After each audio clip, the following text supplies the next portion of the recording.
이건 절대 불가능합니다. 독일 DB 수석 엔지니어 한스 마이어가 단언했습니다.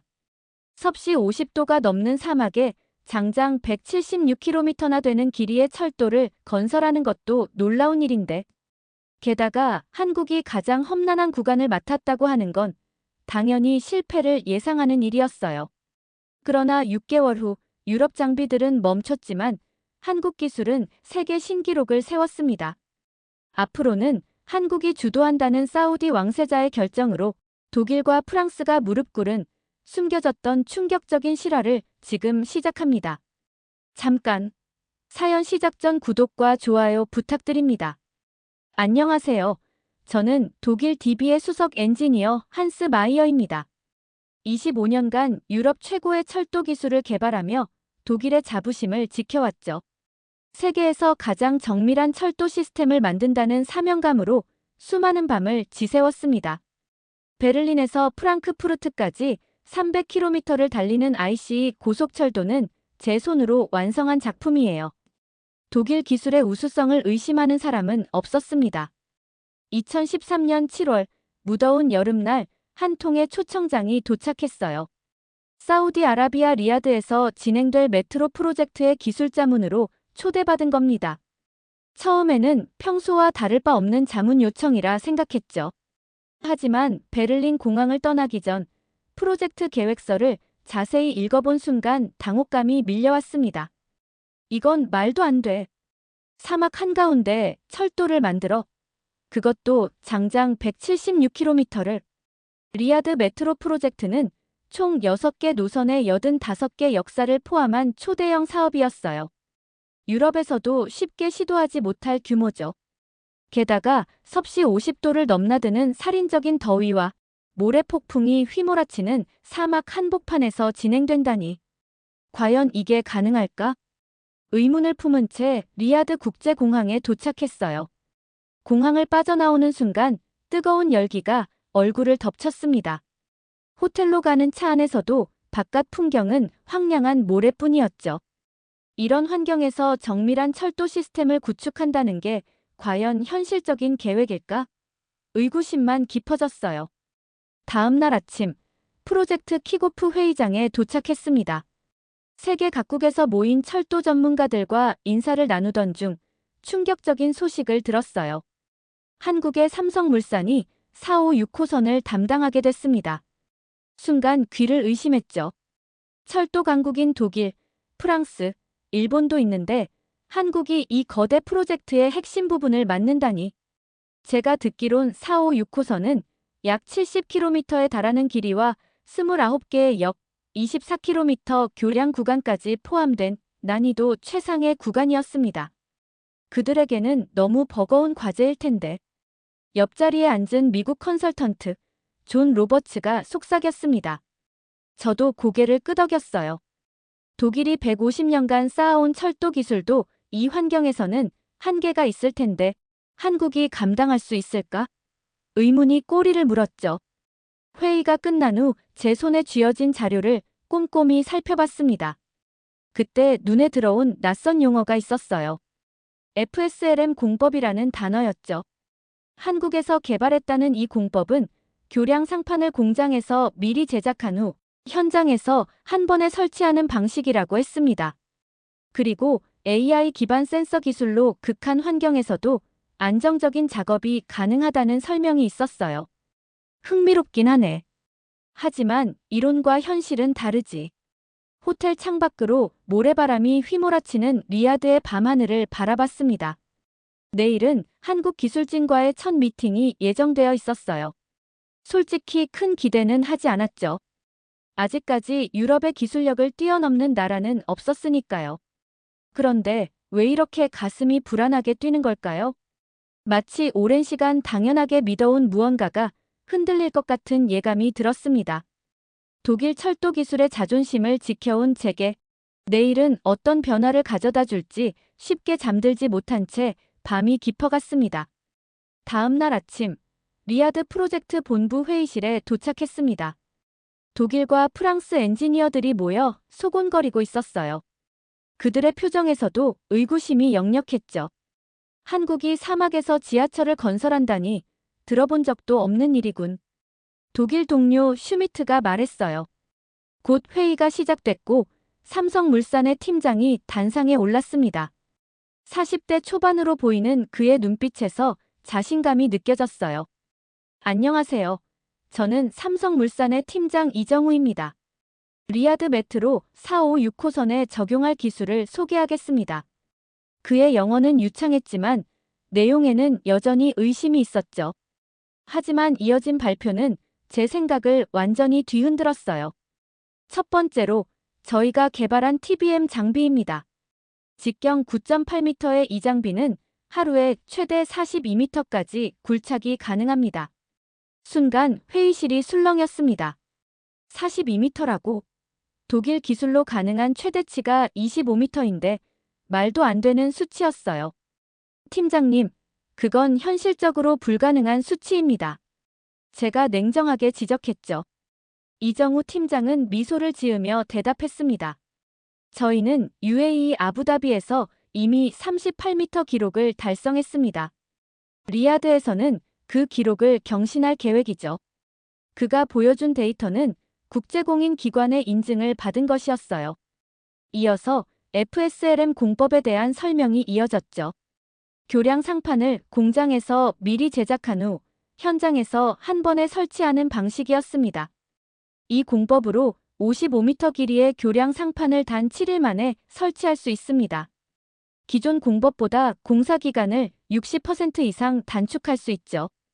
유럽에서는 그런 규모의 작업에 최소 한 달이 필요했어요. 그건 이론상으로만 가능한 수치 아닙니까?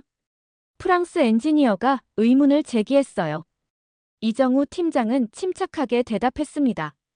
내일 5호선 교량 구간에서 첫 설치가 있을 예정입니다. 직접 확인하시면 이해가 되실 겁니다. 마지막으로 그는 특수 코팅과 이중 냉각 시스템에 대해 설명했어요. 모래 폭풍과 섭씨 50도가 넘는 환경에서도 장비가 안정적으로 작동한다는 기술이었습니다. 저희는 사우디의 기후 데이터를 분석해 최악의 상황에도 대비했습니다. 모래 폭풍이 한 달 이상 지속되더라도 작업은 계속될 수 있어요. 회의실은 웅성거림으로 가득 찼죠. 엔지니어들의 표정이 점점 심각해졌습니다. 그들도 저와 같은 생각을 하고 있음을 알 수 있었어요. 마침내 슈미트가 말했어요. 한스, 이게 정말 가능할까? 한국이 이런 기술을 보유하고 있을 리가 없어. 깊은 한숨을 내쉬었습니다. 이론적으로는 가능해도 실전에서는 실패할 거야. 사막 환경은 우리가 생각하는 것보다 훨씬 가혹하니까. 하지만 속으로는 불안감이 커졌어요. 그들의 자료는 너무나 구체적이고 정교했습니다. 단순한 이론이 아닌 실제 경험에서 나온 데이터처럼 보였어요. 밤늦게까지 한국의 기술 자료를 검토했습니다. 놀랍게도 그들의 주장은 검증 가능한 사례로 뒷받침되고 있었어요. UAE와 카타르, 싱가포르에서의 성공 사례들이 세계 곳곳에서 한국 기술이 이미 증명되고 있음을 보여줬습니다. 창밖으로 사막의 밤하늘을 바라보면서 내일 있을 시연회가 자꾸 머릿속을 맴돌았습니다. 만약 한국의 기술이 그들의 주장처럼 작동한다면 어쩌면 제가 알던 세계는 이미 변해버린 것인지도 모르겠다는 생각이 들었어요. 2014년 4월 리야드 메트로 공사가 본격적으로 시작됐습니다. 발표장에서 봤던 도면과 3D 모델이 이제 현실이 될 차례였죠. 처음 며칠은 모든 것이 계획대로 진행되는 듯 했어요. 그러나 사막의 진짜 모습은 우리의 예상을 훨씬 뛰어넘었습니다. 오늘 온도가 48도래. 장비가 버틸 수 있을까? 현장에 도착한 순간 슈미트가 걱정스럽게 말했어요. 독일 기술로 만들어진 우리 장비는 유럽 기준으로 설계됐습니다. 최대 작동 온도는 40도. 이미 한계를 넘어선 상황이었죠. 냉각 시스템을 최대로 가동시켜. 오늘만 버텨보자. 그렇게 첫 주는 간신히 넘겼습니다. 하지만 두 번째 주 재앙이 시작됐어요. 갑자기 몰아친 모래 폭풍은 마치 살아있는 괴물처럼 공사 현장을 집어삼켰습니다. 장비가 멈췄어. 센서가 모두 오작동 중이야. 통신기에서 들려오는 프랑스 팀 엔지니어의 다급한 목소리였어요. 모래가 장비 틈새로 파고들어 전자 시스템이 마비된 겁니다. 독일이 맡은 구간도 상황은 마찬가지였어요.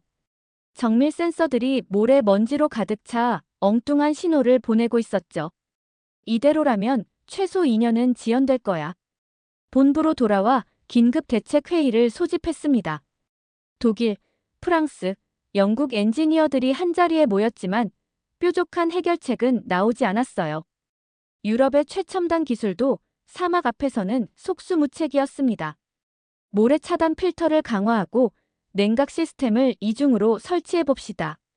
제가 제안했지만 현실적으로 불가능했어요. 그런 대규모 설계 변경은 장비를 처음부터 다시 만드는 것과 다름없었으니까요. 회의가 끝난 후 문득 궁금증이 생겼습니다. 한국 팀은 어떻게 진행하고 있을까? 그들도 같은 문제를 겪고 있을 텐데. 직접 확인해 보기로 했어요. 4호선 공사 현장에 도착한 순간 제 눈을 의심했습니다. 모래 폭풍이 몰아치는 와중에도 공사가 정상적으로 진행되고 있었어요. 한국의 TBM 장비는 멈추지 않고 꾸준히 지하를 파고 있었습니다. 이게 어떻게 가능한 거죠? 이정우 팀장을 찾아가 물었어요. 그는 자신감 넘치는 표정으로 대답했습니다. 저희는 이미 이 환경을 예상하고 장비를 설계했거든요. 특수 코팅이 모래가 기계 내부로 침투하는 것을 막아주고 이중 냉각 시스템은 50도가 넘는 환경에서도 안정적으로 작동합니다. 그의 설명에 따르면 한국팀은 사우디 현지 기후 데이터를 1년 넘게 분석한 후 장비를 맞춤 설계했다고 해요. 심지어 최악의 모래 폭풍을 가정한 시뮬레이션까지 수십 번 반복했다고 했습니다. 이정우 팀장이 모니터를 보여줬어요. 실시간으로 장비 상태를 모니터링하는 시스템이었습니다. 온도, 습도, 모래 농도, 장비 부하까지 모든 것이 그래프로 표시됐죠. 더 놀라운 것은 이 데이터가 AI에 의해 분석되어 장비 설정이 자동으로 조정된다는 점이었어요. 그의 자신감 넘치는 설명을 들으며 복잡한 감정이 밀려왔습니다. 이런 기술을 유럽에서는 아직 개발 중이거나 이론 단계에 머물러 있을 텐데 한국은 이미 현장에 적용하고 있었으니까요. 리아드 프로젝트 현황 보고서를 보니 독일과 프랑스 구간은 이미 계획보다 15% 지연되고 있었어요. 반면 한국 구간은 오히려 계획보다 3% 앞서 있었죠.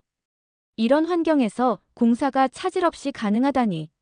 창밖으로 다시 모래 폭풍이 몰아치기 시작했습니다.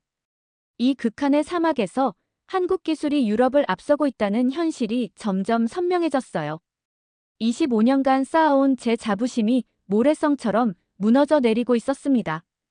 이정우 팀장이 약속했던 5호선 교량 구간의 FSLM 공법 시연 당일이 밝았습니다. 7일 만에 55m 교량을 설치한다는 주장을 직접 눈으로 확인할 시간이었어요. 솔직히 믿기지 않았지만 반박하려면 증거가 필요했습니다. 현장에 도착하자 거대한 크레인이 이미 작업을 시작하고 있었어요. 공장에서 제작된 교량 상판이 마치 거인의 장난감처럼 정확하게 자리를 찾아가고 있었습니다. 말문이 막혔죠. 모래바람이 거세게 불어오는 상황에서도 작업이 정밀하게 진행되고 있었거든요. 유럽에서는 이런 환경에서 작업을 중단하는 것이 상식인데 말이죠. 저기, 장비들 표면을 보세요. 피에르가 쌍안경으로 살펴보며 말했습니다.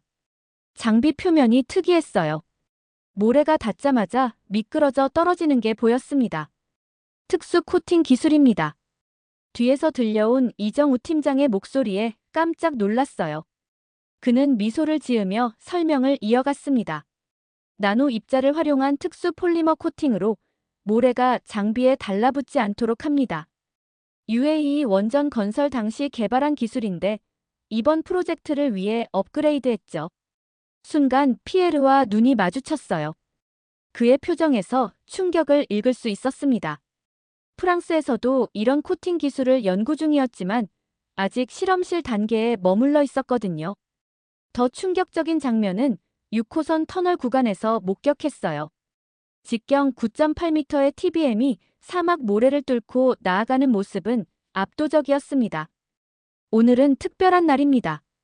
이정우 팀장이 자랑스럽게 말했어요. 세계 기록 경신에 도전하는 날이거든요. 하루 42m 굴착을 목표로 하고 있습니다. 그건 불가능합니다. 제가 단호하게 말했죠.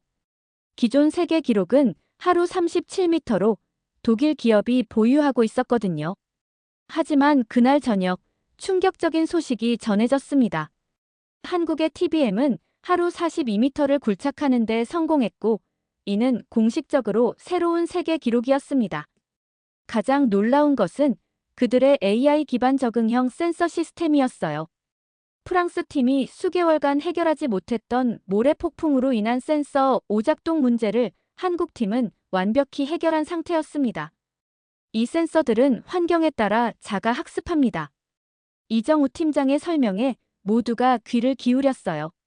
모래 입자의 크기, 바람의 강도, 온도 변화에 따라 센서가 스스로 감도를 조절하죠.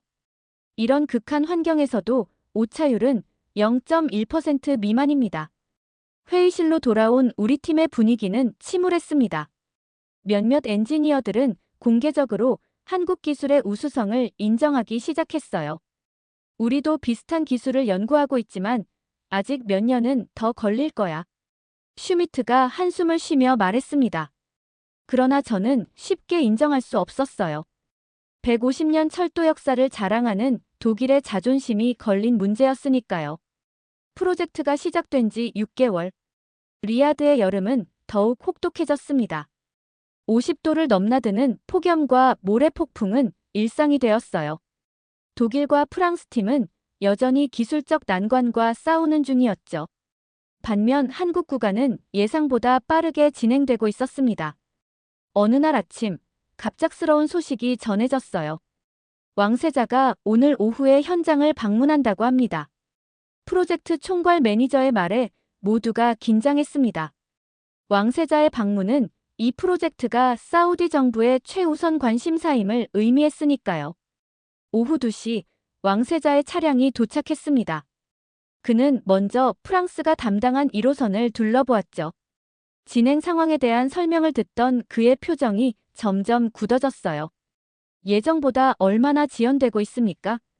왕세자의 날카로운 질문에 프랑스 팀장은 당황했습니다. 현재 약 15% 정도 지연되고 있습니다.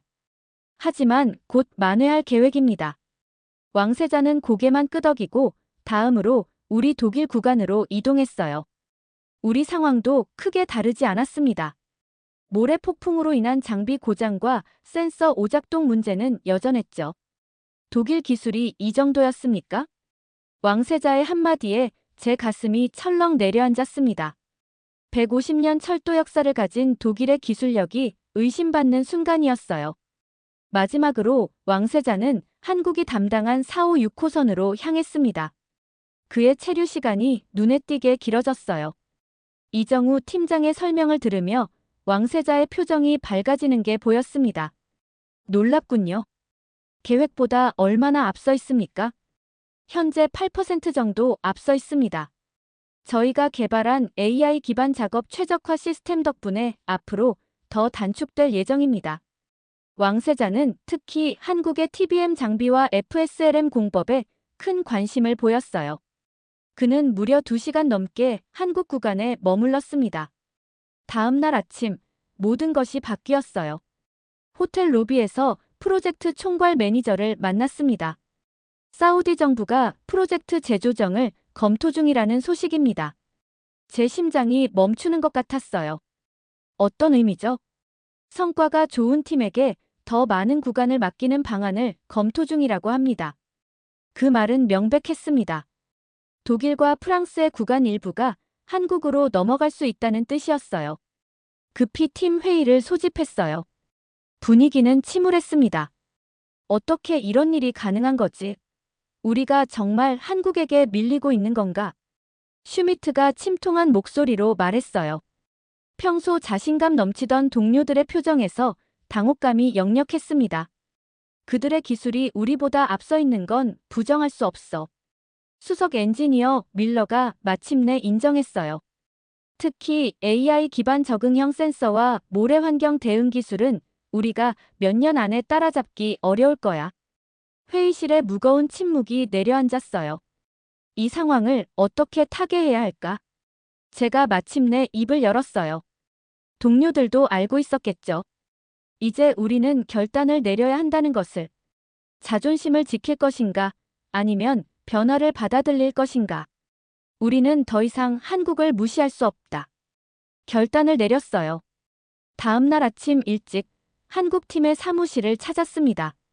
이정우 팀장은 제 방문에 놀란 듯 했지만 친절하게 맞아주었어요. 마이어 박사님, 무슨 일로 오셨나요? 깊게 숨을 들이마시고 솔직하게 말했습니다. 우리가 배울 게 있다면 배워야 한다고 생각합니다. 협력 방안을 논의하고 싶어요. 이정우 팀장의 눈이 반짝였습니다. 사실 저희도 독일의 기술에서 배울 점이 많습니다. 특히 프랑스와 독일의 정밀 센서 기술은 세계 최고죠. 이 대화로 시작된 협력은 놀라운 결과를 가져왔습니다. 우리는 일주일 동안 집중적으로 기술 교류 세션을 진행했어요. 우리의 정밀 센서와 한국의 이중 냉각 시스템을 결합하면 어떨까요? 독일 엔지니어 밀러가 제안했어요. 이 아이디어는 즉시 프로젝트로 발전했습니다. 두 팀의 엔지니어들이 밤낮으로 작업한 결과 2주 만에 최초의 하이브리드 센서가 탄생했어요. 이 센서는 독일의 정밀도와 한국의 환경 적응력을 모두 갖추고 있었습니다. 이건 정말 혁신적인 결과입니다. 테스트 결과를 확인한 이정우 팀장이 감탄했어요. 섭씨 55도의 극한 환경에서도 오차율 0.05% 이내의 정확도를 유지했거든요. 협력의 진정한 가치는 5호선과 2호선이 교차하는 구간에서 발생한 지반 침하 문제를 해결할 때 더욱 빛났어요.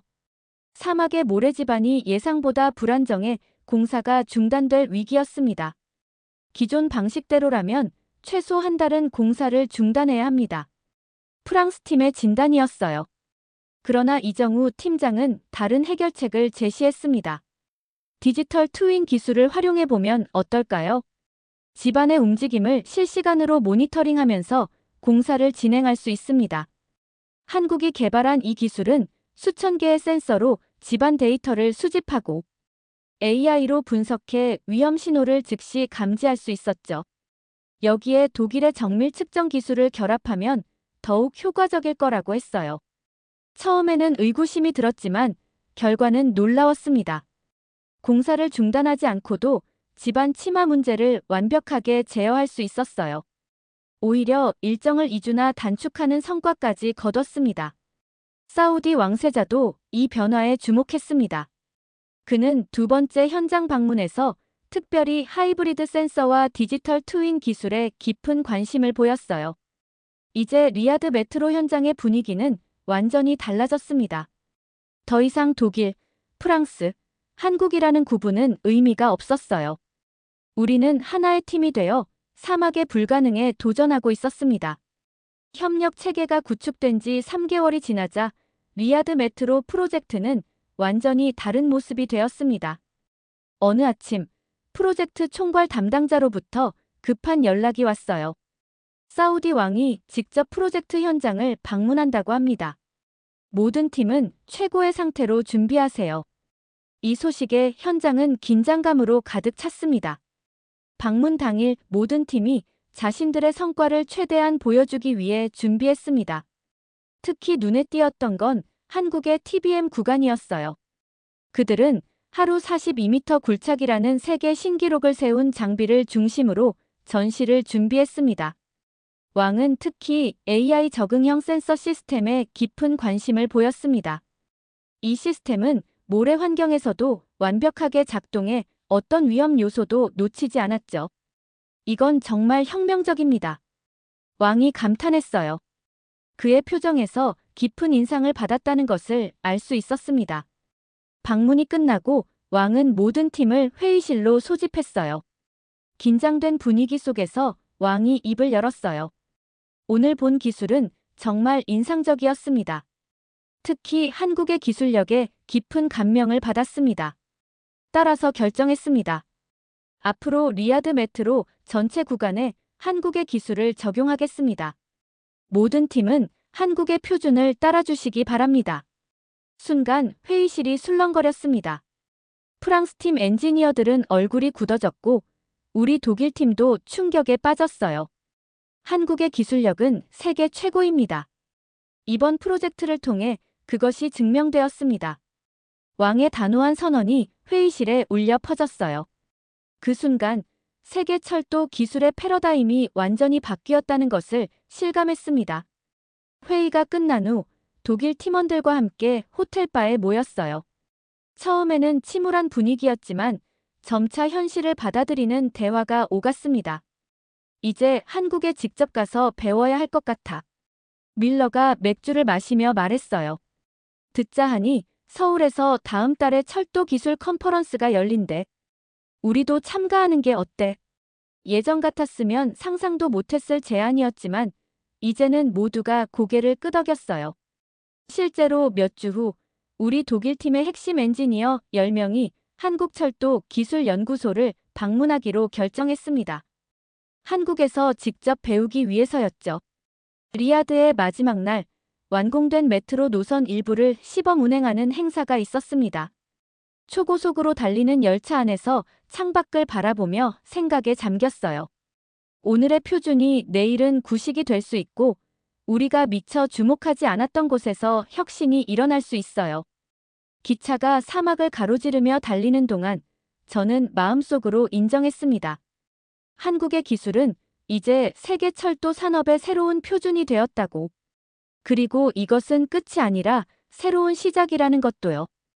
2024년 11월 리야드의 하늘은 맑고 푸르렀습니다. 메트로 프로젝트를 시작한 지 10년이 지나 드디어 개통식 날이 밝았어요. 화려하게 장식된 개통식장에는 세계 각국의 주요 인사들이 모였습니다. 개통식이 시작되고 국왕이 연단에 올랐습니다. 리야드 메트로는 단순한 교통수단이 아닙니다. 이것은 비전 2030의 상징이자 국제 협력의 결실입니다. 국왕의 연설이 이어졌습니다. 그는 10년간의 프로젝트 역사를 되짚었고 특히 기술적 난관을 극복한 과정을 강조했어요. 극한의 사막 환경에서 이런 대규모 프로젝트가 성공할 수 있었던 것은 한국의 혁신적인 기술력 덕분입니다. 국왕은 연설을 마친 후 자리에서 일어나 한국 대표단을 향해 엄지를 치켜 세웠어요. 한국 대표단의 얼굴에는 자부심이 넘쳤고 유럽 엔지니어들은 그 사실을 인정하는 표정이었어요. 개통식 다음 날 저는 서울행 비행기에 올랐습니다. 독일과 프랑스의 주요 엔지니어 20명이 함께했어요. 우리는 한국철도기술연구소에서 열리는 특별 세미나에 참가하기로 했거든요. 서울에 도착해 한국철도기술연구소를 방문한 첫날, 더 큰 충격이 기다리고 있었습니다. 연구소장이 소개한 최신 프로젝트는 수소 동력 고속철도였어요. 이 기술은 이미 국제표준화기구에 제안되었습니다. 세계 수소기술 국제표준의 20%를 한국이 선점했죠. 그의 설명에 모두가 놀랐습니다. 한국은 이미 다음 세대 기술을 개발하고 있었어요. 더욱 놀라운 사실은 독일마저 한국과 협력을 시작했다는 점이었습니다.